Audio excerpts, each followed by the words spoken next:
Zahvaljujem gradu Sisku i gospodinu Veljku Novaku što smo dobili centralno. To je ovaj dio malo uvodni, a nešto malo i o ovoj izložbi danas.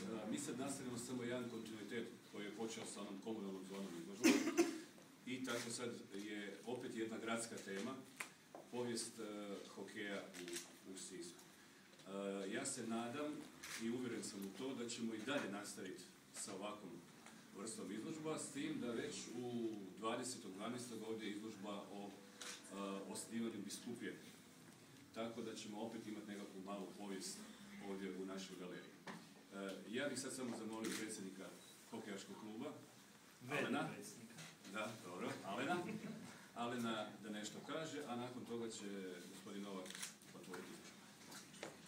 Dobro, evo, dobar dan svima. Ja bi naravno na početku našeg druženja, tako kažem, prvo se zahvalio gospodi iz gradske uprave koji su nam omogućili da se ova priča hokeja na ledu 80 godina realizira.